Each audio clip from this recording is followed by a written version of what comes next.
Novarina, donc c'est un auteur que j'aime beaucoup. J'avais déjà travaillé dessus il y a de nombreuses années, 8 ans. Et j'avais fait un spectacle avec l'oiseau-mouche, Sortir du corps. Et puis, je ne pensais pas refaire un spectacle sur cet auteur parce que j'avais l'impression d'être arrivé au bout de quelque chose avec ce spectacle-là et je ne voyais pas comment m'emparer de nouveau de cette langue-là. Et puis, il y a quelques temps, je suis tombé sur un article qu'il a écrit qui s'appelle Notre parole. C'est un article qu'il a écrit à la fin des années 80, début des années 90, qui a été publié dans Libération. Et c'est un article qui parle de façon très simple et très belle du danger qu'il ressent par rapport au langage médiatique, c'est-à-dire par rapport surtout à l'envahissement du langage médiatique dans notre sphère quotidienne, et comment ce langage, cet envahissement du langage médiatique, atteint notre rapport à la parole et le menace.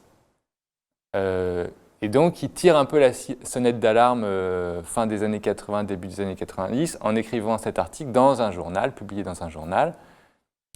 Et ce qui m'a frappé, moi, en le relisant, c'est, bon, évidemment, j'adhère à tout ce qu'il dit, mais ce qui m'a frappé, c'est que c'est à une époque préhistorique, parce qu'il n'y a ni Internet, ni la télévision et l'info en continu, ni les portables, enfin, il n'y a pas du tout la même saturation qu'il y a aujourd'hui, et pourtant, tout ce qu'il dit est extrêmement précis par rapport à ce qu'on ressent maintenant sur cet envahissement. Donc ça m'a donné envie de travailler sur ce texte, d'en faire un spectacle, parce que je trouve que pour moi, le théâtre, c'est aussi un endroit, un petit endroit, mais un endroit de résistance par rapport à la parole, c'est-à-dire c'est un endroit où on peut vivre la parole et un rapport à la parole comme nulle part ailleurs. On n'est pas sur un plateau de télé, quoi. Avec ce texte et avec l'accord de l'auteur aussi quand même, j'ai fait un montage avec des scènes extraites de son théâtre où la parole est quand même un peu plus délirante, où il y a des scènes un peu plus loufoques sur le langage. Et finalement, j'essaie de construire un spectacle, une adaptation où l'article qui s'appelle Notre parole sert de trame. Et puis, à l'intérieur de cette trame, il y a à chaque fois on va dire des numéros, comme des numéros de cirque, on va dire, mais sur le langage, où les acteurs sont un peu comme des acrobates du langage. Donc il y a un faux journal télé, il y a un numéro de danse, mais de danse parlée.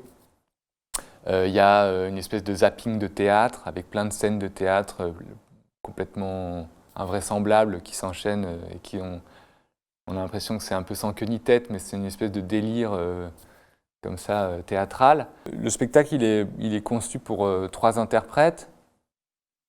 Donc l'idée, c'était vraiment d'avoir une espèce de narrateur qui prenne en charge l'article. Et puis, autour de ce narrateur, un couple de théâtre, d'acteurs de théâtre qui font les numéros de langage, les numéros de cirque, verbal. Et voilà, donc trois interprètes qui parlent, mais qui font aussi d'autres choses. C'est-à-dire qu'ils chantent, ils dansent. Il y a un autre rapport au corps et à l'espace qui doit quitter le langage pour mieux pouvoir y revenir après. Et puis l'espace est organisé, en fait, c'est assez simple. C'est 3 panneaux mobiles qui sont au départ des écrans et puis qui évoluent vers d'autres espaces, d'autres configurations pour créer des espaces de jeu et qui ne soient pas des espaces comme ça, frontales, quoi. Comme il y a des chansons, il y a une création musicale, il y a plusieurs chansons dans le spectacle, des chansons écrites par Novarina mais qu'on met en musique. Il y a de la vidéo pour créer quand même un espace quand même assez proche d'un plateau télé au début, puis qu'on fait exploser petit à petit.